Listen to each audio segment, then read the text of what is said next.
जय श्री कृष्णा। प्यारे बच्चों, हम पढ़ रहे थे एक्सरसाइज नंबर 4 डिटर्मिनेंट्स, जिसमें हमने एक्सरसाइज 4 में 4.1, 4.2 और इसके एग्जाम्पल्स जितने थे सारे कर लिए थे। आज हम स्टार्ट करने वाले हैं एक्सरसाइज 4 में मिसेलेनियस एक्सरसाइज विविध प्रश्नमाला 4। विविध प्रश्नमाला का देखिए क्वेश्चन नंबर 1 है सारणिक। क्वेश्चन नंबर 1 दिया अपने को, एक सारणिक दिया। इस सारणिक की पहली पंक्ति है कोस 80 degree minus cos 10 degree sine 80 degree. दूसरी पंक्ति साइन 10 डिग्री। अपने को बोल रहा है इस सारणिक का मान बताना है, अपने को इसकी वैल्यू बतानी है क्या होगी। तो देखिएगा, इस सारणिक में अगर हम देखें तो 2 पंक्ति और 2 स्तंभ हैं। 2/2 कोटि का सारणिक है और 2/2 कोटि का सारणिक है। उसका मान कैसे ज्ञात करते थे हम? सबसे पहले मुख्य विकिरण के अवयवों की गुणा। तो मुख्य विकिरण के अवयवों की गुणा करेंगे तो आएगा साइन 10 इंटू कोस 80 या फिर कोस 80 इंटू साइन 10। मुख्य विकिरण के अवयवों की गुणा कर दी। अब बोलेंगे माइनस पश्च विकिरण के अवयवों की गुणा। साइन 80 की गुणा किससे करेंगे? माइनस कोस 10 से। तो लिखेंगे साइन 80 डिग्री इंटू में आएगा माइनस का कोस 10, माइनस पहले से क्या बन जाएगा? Plus cos 10। अब आप देख रहे हैं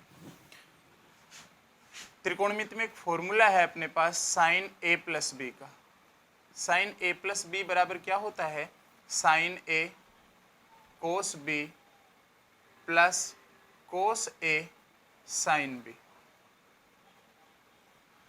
इधर ध्यान दीजिएगा, ए का मान है 10 डिग्री, बी का मान है 80 डिग्री। तो मैं बोल सकता हूं साइन ए कोस बी प्लस कोस ए साइन बी। इसको लिखा जा सकता है साइन ए प्लस बी के रूप में। तो मैं इसे लिख सकता हूं साइन ए प्लस बी बोले तो 10 प्लस 80। 10 प्लस 80 कितना हो गया? Sine 90 degree.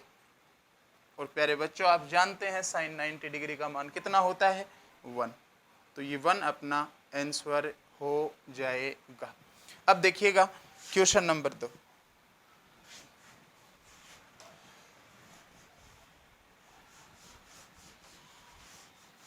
क्वेश्चन नंबर 2 में अपने को बोला गया कि एक सारणिक है।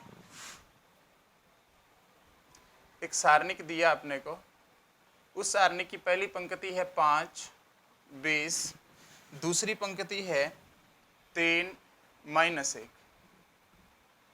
और बोल रहा है इस सारणिक में प्रथम स्तंभ का सहखंड बताइए। प्रथम स्तंभ के सहखंड कोफैक्टर बताने हैं अपने को। किसके? पहले स्तंभ के। तो पहले स्तंभ में देखें तो 5 और 3 ये 2 अवयव आ रहे हैं। इन दोनों अवयव के अपने को सहखंड ज्ञात करने हैं। तो सबसे पहले मैं लिख रहा हूं 5 का सहखंड।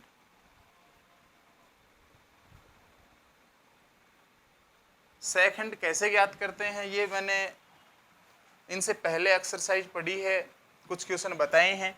5 का सहखंड कैसे निकालेंगे? देखिए, 5 वाली पंक्ति छोड़ देंगे, 5 वाला स्तंभ छोड़ देंगे, कितना आएगा? -1। देखिए, 5 वाली पंक्ति छोड़ेंगे, 5 वाला स्तंभ छोड़ेंगे, कितना बचेगा? -1। तो -1 लिख दिया, लेकिन इसका निशान चेंज होगा कि नहीं होगा? तो 5 है, इसकी पोजीशन क्या कहाँ स्थित है?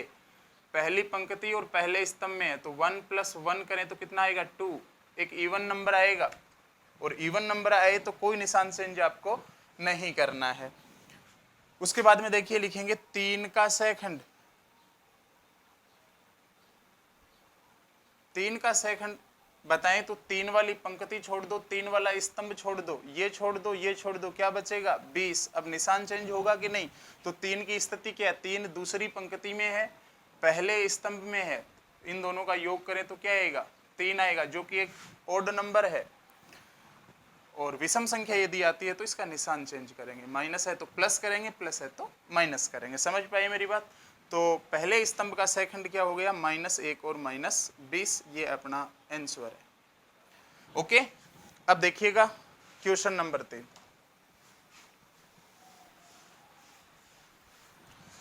एक्सरसाइज का क्वेश्चन नंबर 3 है,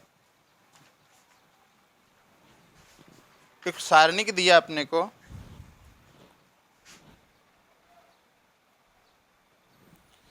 डेल बराबर पहली पंक्ति है 1 2 3, दूसरी पंक्ति है 4 5 6, तीसरी पंक्ति है 1 2 4। ओके, ये सारणिक दे दिया। फिर बोल रहा है मान बताओ किसका, एक दूसरा सारणिक दे रहा है अपने को जिसकी पहली पंक्ति है -2 -4 -6, दूसरी पंक्ति है -8 -10 -12, तीसरी पंक्ति है -2 -4 -8। इस सारणिक का मान बताना है अपने को, और ऑप्शन दे रहा है इसमें। ऑप्शन नंबर ए है -2 डेल, ऑप्शन नंबर बी है 8 डेल, ऑप्शन नंबर सी है -8 डेल, और ऑप्शन नंबर डी है -6 डेल। देखिएगा ये सारणिक अपने को दिया है, इस सारणिक का मान अपने से पूछा है। तो देखिएगा इस सारणिक का मान किसके बराबर है, डेल के बराबर है, क्योंकि डेल बराबर ही लिखा है। ये जो सारणिक है जिसका मान ज्ञात करना, आप देख रहे हैं इसकी पहली पंक्ति से क्या कॉमन आ रहा है, इसकी पहली पंक्ति से कॉमन आ रहा है -2, ओके, इनटू दूसरी वाली पंक्ति से क्या कॉमन आ रहा है, -2, वो भी कॉमन ले लिया। तीसरे वाली पंक्ति से क्या कॉमन आ रहा है, -2।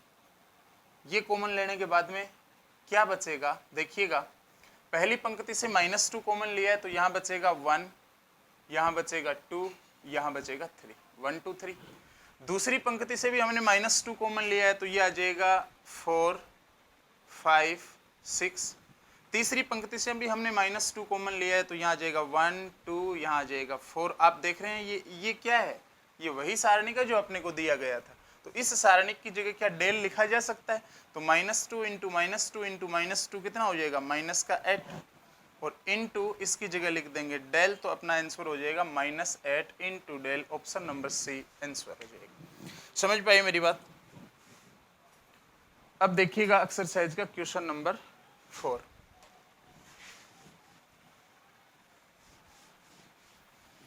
एक्सरसाइज का क्वेश्चन नंबर 4 है, बोल रहा है निम्न में से कौन सा सारणिक के समान है। एक सारणिक दिया है अपने को जिसकी पहली पंक्ति है 1 0 2, दूसरी पंक्ति है 3 -2 1 और -1, तीसरी पंक्ति है 2 5 4।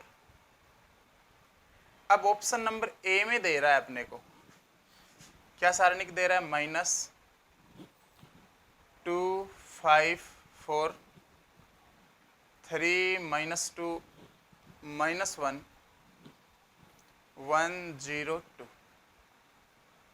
ऑप्शन नंबर बी है, उसमें दे रहा है अपने को सारणिक जिसकी पहली पंक्ति है 1 3 2, दूसरी पंक्ति है 2 -1 4 और तीसरी पंक्ति है 0 -2 5। ऑप्शन नंबर सी दे रहा है सारणिक जिसमें पहली पंक्ति है 2 -1 4, दूसरी पंक्ति है 0 -2 5 और तीसरी पंक्ति है 1 3 2, ओके। और ऑप्शन नंबर डी है, उसमें अपने को सारणिक दे रहा है माइनस में पहली पंक्ति है 2 0 1, दूसरी पंक्ति है -1 -2 3 और तीसरी पंक्ति है 4 5 2। अपने को ये पूछ रहा है इस क्वेश्चन में कि ये जो सारणिक है ना, इस सारणिक का मान इनमें कौन से सारणिक के बराबर होगा। तो इस क्वेश्चन को करने का एक तरीका तो ये हुआ कि इस सारणिक का मान निकालिए, फिर इसका मान निकालिए, इसका मान निकालिए, इसका मान निकालिए, इन चारों सारणिक का मान निकालिए, फिर देख लीजिए किसके बराबर आया। एक तरीका तो ये हुआ। एक यदि हम प्रॉपर्टी यूज करना चाहें, गुणधर्म लगाना चाहें, तो आपको पता है ये सारणिक है, इस सारणिक का मान कब नहीं बदलता है? यदि इस सारणिक की सभी पंक्तियों को स्तंभ बना दिया जाए। सुना है ऐसा गुणधर्म आपने?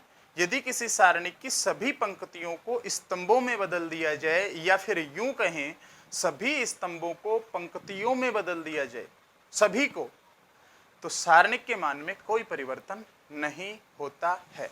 अब सुनिएगा, देखिए इस सारणिक की पहली पंक्ति देखिए 102, इसको यदि हम पहला स्तंभ बना दें तो देखिए कहीं बनाया हुआ है पहला स्तंभ 102? 102 कहीं नहीं है।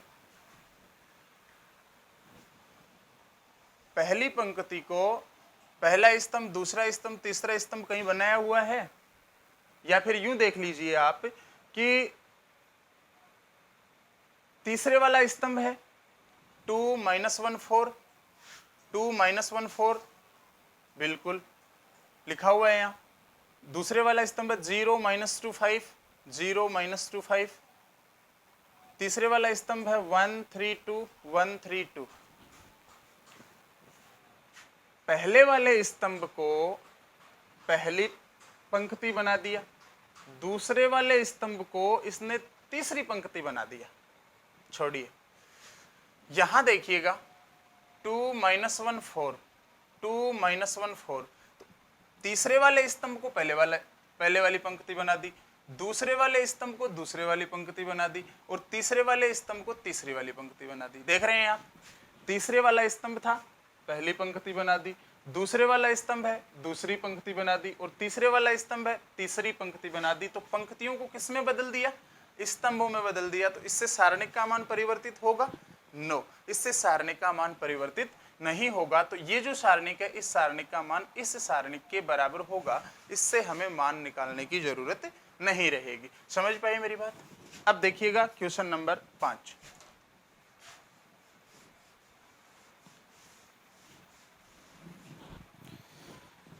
एक्सरसाइज का क्वेश्चन नंबर 5 है, बोल रहा है सारणिक जिसकी पहली पंक्ति है cos 50 डिग्री, sin 10 डिग्री, सारणिक की दूसरी पंक्ति है sin 50 डिग्री, cos 10 डिग्री, और अपने को बोल रहा है इस सारणिक का मान बताइए क्या होगा। तो देखिएगा इस सारणिक का मान कैसे निकालेंगे हम। द्वितीय कोटि का सारणिक है, बोले तो इसमें 2 पंक्ति 2 स्तंभ है, और द्वितीय कोटि का सारणिक जो है उसका मान कैसे निकालते हैं? सबसे पहले मुख्य विकिरण के अवयवों की गुणा करते हैं, फिर माइनस लगा के पश्च विकिरण के अवयवों की गुणा करते हैं। तो देखिएगा इस सारणिक का मान निकालना है। सबसे पहले मुख्य विकिरण के अवयवों की गुणा, cos 50 की cos 10 से गुणा करेंगे, तो लिखेंगे cos 50 degree into cos 10 degree. अब बोलेंगे minus sin 50 degree into sin 10 degree, पश्च विकिरण के अवयवों की गुणा। ओके, अब देखिएगा cos A cos B, अगर A को 50 डिग्री B को 10 डिग्री बोला जाए तो cos A cos B minus sin A sin B किसका फॉर्मूला है? cos A प्लस B का। मैं लिख सकता हूँ cos A प्लस B बोले तो 50 degree plus 10 degree, cos A plus B त्रिकोणमिति में पढ़ा होगा। cos A प्लस B बराबर होता है cos A cos B minus sine A sine B. कुछ ऐसा ही यहाँ लिखा हुआ है, ए की जगह 50 डिग्री लिखा हुआ है, बी की जगह 10 डिग्री लिखा हुआ है। तो इसे लिखा जा सकता है cos 50 cos 10 minus sine 50 sine 10 को cos 50 plus 10 cos A plus B के रूप में। तो cos A plus B 50 plus 10 बोले तो कितना हो गया? 60, और cos 60 का मान आप जानते हैं कितना होता है? 1/2। ये अपना क्या हो जाएगा? आंसर। समझ पाए मेरी बात को? अब देखिएगा एक्सरसाइज का क्वेश्चन नंबर 6।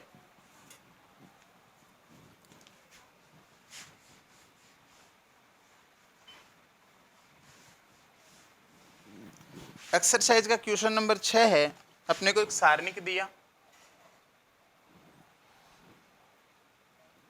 और सारणिक की पहली पंक्ति है 1 BC A into B plus C, दूसरी पंक्ति है 1 CA B into A plus C, और तीसरी पंक्ति है 1 A B C into A plus B. अपने को बोल रहा है इस सारणिक का मान निकालिए। तो देखिएगा इस सारणिक का यदि हम मान निकालें, थोड़ा सा मैं सरल करके लिख दूं, पहली पंक्ति को मैं लिख सकता हूं 1 बी सी, इस ए के अंदर मल्टीप्लाई कर दो बी और सी दोनों के साथ, तो क्या हो जाएगा A B plus A C. Okay, अब दूसरी पंक्ति देखिएगा 1 सी ए, बी की मल्टीप्लाई कर दो ए और सी के साथ, तो क्या आ जाएगा A B plus B C. तीसरी पंक्ति देखिए 1 ए बी और सी की मल्टीप्लाई कर दो, लिख सकते हैं ए सी प्लस बी सी। अब सुनिएगा, यदि दूसरे वाले स्तंभ और तीसरे वाले स्तंभ को आपस में जोड़ दिया जाए तो क्या रिजल्ट सेम आएगा? तो देखिए A B plus B C plus A C, A B plus B C plus A C, A B plus B C plus A C, result समान आ रहा है। बोले तो मैं इस सारणिक का दूसरा स्तंभ चेंज करूं या तीसरा स्तंभ चेंज करूं, आपकी मर्जी है। मैं यहाँ चेंज कर रहा हूं इसका दूसरा स्तंभ, और दूसरे स्तंभ की जगह क्या लिख रहा हूं C2 प्लस C3। क्यों? क्योंकि इन दोनों का रिजल्ट सेम आ रहा है। वो C2 की जगह भी लिखा जा सकता है, C3 की जगह भी लिखा जा सकता है, ऐसा गुणधर्म हमने पीछे पढ़ लिया। अब देखिएगा 1 1 1, पहले वाले स्तंभ में कोई परिवर्तन कर रहे हैं? कोई परिवर्तन नहीं कर। C2 में परिवर्तन कर रहे हैं, क्या C2 प्लस C3 लिखेंगे, C2 और C3 को जोड़ेंगे तो देखिए क्या आएगा A B plus B C plus A C, A B plus B C plus A C, और A B plus B C plus A C. और तीसरे स्तंभ में कोई परिवर्तन हो रहा है? नहीं, तो लिखेंगे A B plus A C, A B plus B C और ए सी प्लस बी सी। अब इस सारणिक के दूसरे स्तंभ में देखिए सारे अवयव समान हैं, तो क्या A B plus B C plus A C को बाहर लिया जा सकता है? तो लिखेंगे C2 से A B plus B C plus A C को उभयनिष्ठ लेने पर, तो A B plus B C plus A C उभयनिष्ठ ले लिया इस सारणिक से, तो पहला स्तंभ है वो तो रहेगा 1 1 1, दूसरे वाला स्तंभ है वो भी बन जाएगा 1 1 1, क्योंकि बाहर ले लिया है इसको। आगे क्या रहेगा A B plus A C, A B plus B C और ए सी प्लस बी सी। अब आप देख रहे हैं इस सारणिक में, इस सारणिक के दो स्तंभ बराबर हैं, और यदि किसी सारणिक की कोई दो पंक्तियां या कोई दो स्तंभ यदि बराबर हैं तो उस सारणिक का मान सदैव कितना होता है? शून्य। लिख देंगे C1 किसके बराबर है? C2 के बराबर है। अतः A B plus B C plus A C into इस सारणिक का मान क्या हो जाएगा 0। तो डियर स्टूडेंट्स रिजल्ट क्या आएगा 0। ये अपना क्या हो गया आंसर। समझ पाए मेरी बात को? स्क्रीनशॉट लेना चाहिए तो फटाफट स्क्रीनशॉट ले लें। उसके बाद में देखिएगा एक्सरसाइज का क्वेश्चन नंबर 7।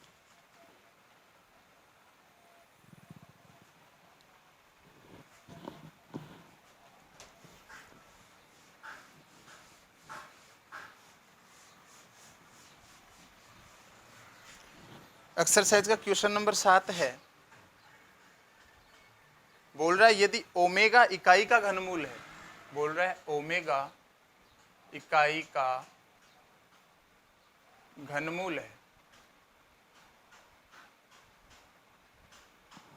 तो सारणिक का मान बताना है। सारणिक क्या दिया अपने को? सारणिक की पहली पंक्ति है, चलो इस सारणिक को मैं डेल के बराबर मान लेता हूँ। डेल बराबर सारणिक की पहली पंक्ति है 1 ओमेगा की पावर 4 ओमेगा की पावर 8। ओके, दूसरी पंक्ति है ओमेगा की पावर 4 ओमेगा की पावर 8 1। तीसरी पंक्ति है ओमेगा की पावर 8 1 ओमेगा की पावर 4। इस सारणिक का मान अपने को ज्ञात करना है। सारणिक का मान ज्ञात करने के लिए इसने एक बात बता दी, क्या कि ओमेगा है वो इकाई का घनमूल है। अगर ओमेगा इकाई का घनमूल है तो हम जानते हैं ओमेगा क्यूब बराबर कितना होगा 1 होगा, और 1 प्लस ओमेगा स्क्वायर बराबर क्या होगा 0। ये दो रिजल्ट हैं अपने पास। अगर ओमेगा इकाई का घनमूल है तो ओमेगा क्यूब बराबर कितना होता है 1, और 1 प्लस ओमेगा स्क्वायर बराबर क्या होता है 0। ये दो बातें ध्यान में रखनी है, जूनियर क्लास की बातें हैं। ओके, अब देखिएगा डेल बराबर इस सारणिक का मान अपने को निकालना है 1, कुछ नहीं 1 ही लिख देंगे, ओमेगा की पावर 4, इसको लिखा जा सकता है ओमेगा की पावर 3 इंटू ओमेगा की पावर 1। आधार समान हो तो घातें जुड़ जाती हैं। ओमेगा क्यूब का मान कितना हो गया 1, तो 1 इंटू ओमेगा क्या आएगा ओमेगा, लिखा जा सकता है ओमेगा। ओमेगा की पावर 8 है, क्या मैं इसको लिख सकता हूं ओमेगा की पावर 3 का whole square into omega square. गौर से देखिएगा, ओमेगा की पावर 3 का स्क्वायर, घात पर घात गुणा होती है तो ओमेगा की घात कितनी हो जाएगी 6 इंटू ओमेगा स्क्वायर। तो आप देख रहे हैं आधार समान घातें जुड़ जाएंगी। ओमेगा की घात 3 का मान कितना हो गया 1, तो 1 का स्क्वायर करेंगे 1 आएगा, इंटू में ओमेगा स्क्वायर है तो 1 इंटू ओमेगा स्क्वायर क्या हो जाएगा ओमेगा स्क्वायर। समझ में आई इतनी बात। दूसरे वाली पंक्ति है उसमें देखिएगा ओमेगा की पावर 4 है, ओमेगा लिखा जा सकता है, ओमेगा की घात 8 है, ओमेगा स्क्वायर और 1 है ही। तीसरे वाली पंक्ति में देखिएगा ओमेगा स्क्वायर, ओमेगा की घात 8 की जगह लिखा जा सकता है ना 1, और ओमेगा की पावर 4 को लिख दिया ओमेगा। अब इस सारणिक का मान निकालना है अपने को, तो देखिए डेल बराबर,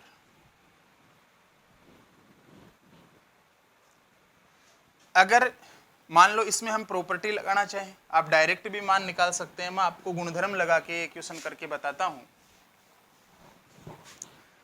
आप इसको शून्य बना सकते हैं, इसको भी शून्य बना सकते हैं। क्यों? क्योंकि आपके पास इस स्तंभ में 1 है, तो आप बोलेंगे 1 पंक्ति में भी तो है, तो आप इसको भी शून्य बना सकते हो, इसको भी शून्य बना सकते हो। पहली पंक्ति पहले स्तंभ को, अब जरूरी नहीं है पहली पंक्ति पहले स्तंभ को ही बनाओ, 1 यहाँ भी है तो आप दूसरा स्तंभ तीसरी पंक्ति के अवयव को भी शून्य बना सकते हैं। 1 यहाँ भी है तो आप दूसरी पंक्ति तीसरे स्तंभ के अवयव को भी शून्य बना सकते हैं।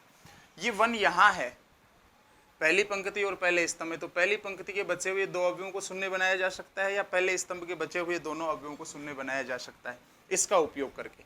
तो देखिए मैं R2 और R3 इन दोनों को शून्य बना रहा हूं, तो मैं R2 में संक्रिया लगा दूंगा, क्या R2 माइनस R2 में से घटाऊंगा, ओमेगा से क्या घटाएं 0 आ जाए, ओमेगा ही घटाएं, इसका मतलब पहली पंक्ति को ओमेगा से गुणा कर देंगे, ओमेगा R1। समझ पाए?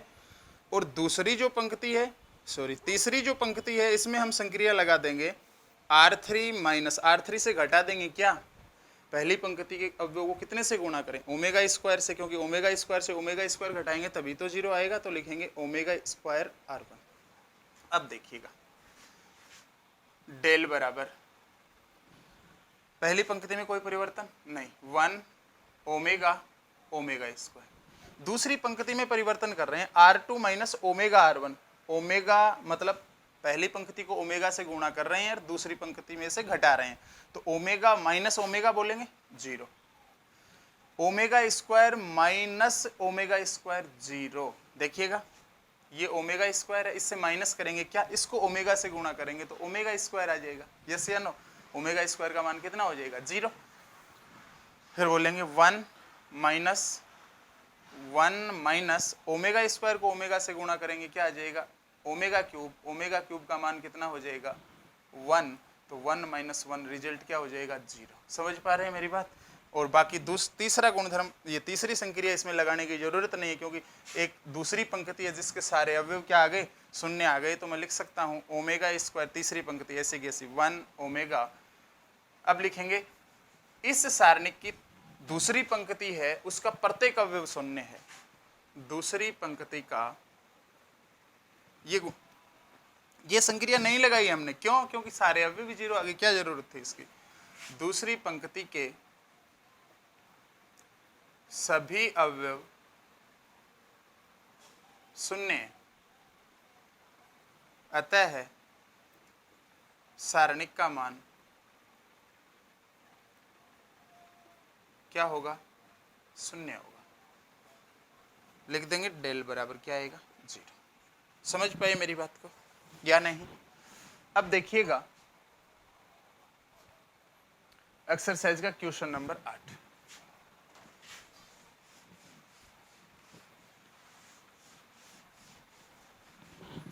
एक्सरसाइज का क्वेश्चन नंबर 8 है, यदि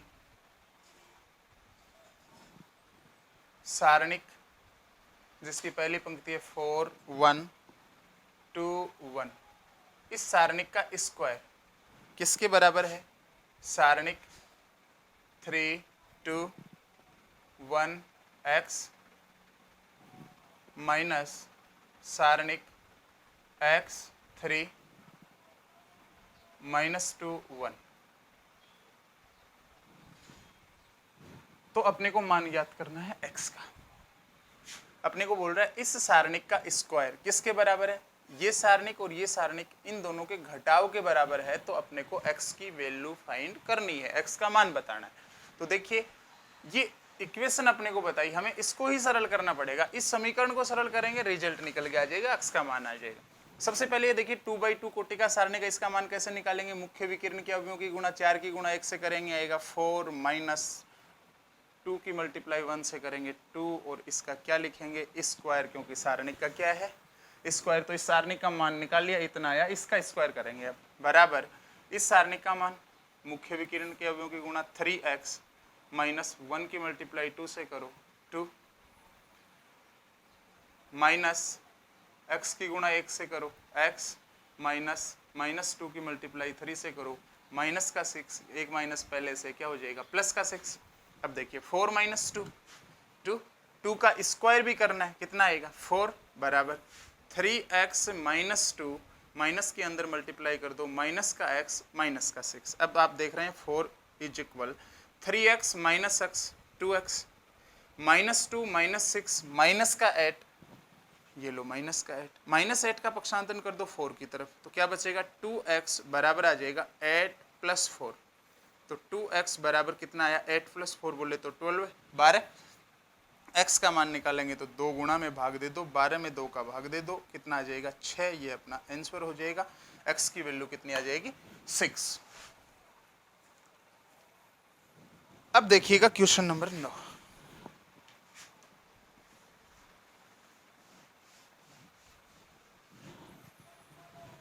एक्सरसाइज का क्वेश्चन नंबर 9 देखिएगा। क्वेश्चन नंबर 9 में बोला यदि डेल बराबर एक सारणिक है जिसकी पहली पंक्ति है a11 a12 a13, दूसरी पंक्ति है a21 a22 a23, तीसरी पंक्ति है a31 a32 a33। फिर बोल रहा है इसके जो अवयव है ना, a11 a12 a13 a21 a22 a23 a31 a32 a33, इनके सहखंड बता रहा है अपने को। अवयवों के सहखंड क्या है? f11 f12 f13, ऐसे ही चलते जा रहे हैं। तो सत्य कथन है, इसने 4 कथन दिए हैं, देखिएगा। ऑप्शन नंबर ए में इसने जो कथन दिया वो लिखा हुआ है a12 into f12 plus a22 into f22 plus a32 into f32 is equal बोल रहा है 0। एक कथन तो ये बताया। ऑप्शन नंबर बी में ये बोल रहा है a12 into f12 plus a22 into f22 plus a32 into f32 is equal बोल बराबर नहीं है डेल के। डेल क्या है? इस सारणी को बोला गया है, इस सारणी का मान del. Option number C a12 into f12 plus a22 into f22 plus a32 into f32 is equal बोला गया डेल। और ऑप्शन नंबर डी दिया गया a12 into f12 plus a22 into f22 plus a32 into f32 is equal बोला गया minus del. कौन सा कथन सत्य है? तो देखिएगा सारणिक के अवयव दिए गए हैं, इन अवयवों के सहखंड दिए गए हैं।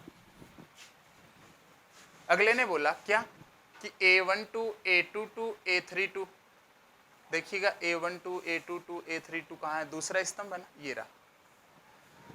तो दूसरा स्तंभ है, इस दूसरे स्तंभ के अवयवों के साथ किसकी गुणा की गई है? इन्हीं के सहखंडों की। इसका सहखंड क्या होगा? f12, इसका सहखंड क्या होगा? f22, इसका सहखंड क्या होगा? f32। तो इस दूसरे स्तंभ के अवयवों के साथ इन्हीं के सहखंडों की गुणा की गई है। तो प्यारे बच्चों, अगर किसी सारणिक की किसी भी पंक्ति या किसी भी स्तंभ के यदि अवयव लिए जाएं, जैसे मान लो मैं पहली पंक्ति ले लूं A11, A12 और A13, ये पहली पंक्ति के अवयव हैं। इनके साथ यदि मैं गुणा कर दूं इन्हीं के सहखंड की F11, F12, F13 और फिर इन तीनों को जोड़ूं तो हमेशा सारणिक का मान निकलता है, डेल निकल के आएगा। इसने तीसरा स्तंभ लिया है, दूसरा स्तंभ लिया है, तो दूसरे स्तंभ के साथ दूसरे ही स्तंभ के सहखंडों अवयवों के सहखंडों की गुणा की है। तो देखिएगा A12 इसके साथ इसी के सहखंड की गुणा, इस अवयव के साथ इसके सहखंड की गुणा, इस अवयव के साथ इसके सहखंड की गुणा, मतलब अवयव है वो दूसरे स्तंभ के हैं और इन अवयवों के साथ गुणा किसकी हुई है, इन्हीं के सहखंडों की, और फिर उनका योग किया गया तो जीरो तो आ नहीं सकता, सारणिक का मान आएगा भाई। सारणिक का मान क्या है, डेल, तो डेल आएगा। तो तीसरा ऑप्शन है, देखिएगा A12 into F12 plus A22 into F22 plus A32 into F32 is equal क्या है, del. Option number C answer होगा अपना। लिखेंगे आंसर ऑप्शन नंबर सी। समझ पाइए मेरी बात। अब देखिएगा एक्सरसाइज का क्वेश्चन नंबर 10।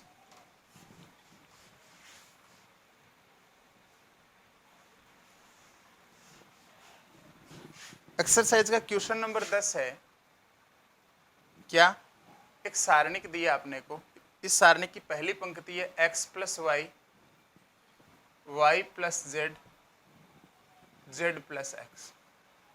दूसरी पंक्ति है जेड एक्स वाई और तीसरी पंक्ति है 2 2 2। अपने को बोल रहा है इस सारणिक का मान बताओ क्या है।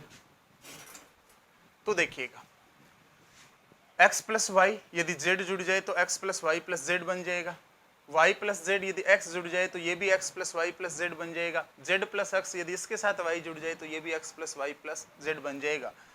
डियर स्टूडेंट्स, मैं R1 में संक्रिया लगा देता हूँ, R1 प्लस R2, इससे क्या हो जाएगा, देखिएगा R1 चेंज हो जाएगा, क्या लिखेंगे R1 प्लस R2, इन दोनों को जोड़ेंगे और लिखेंगे यहाँ पहली पंक्ति में x plus Y plus z, यहाँ बन जाएगा x plus Y plus z, यहाँ भी बन जाएगा x plus Y plus z. बाकी दूसरी पंक्ति और तीसरी पंक्ति में कोई परिवर्तन नहीं कर रहे, z x y 2 2 2।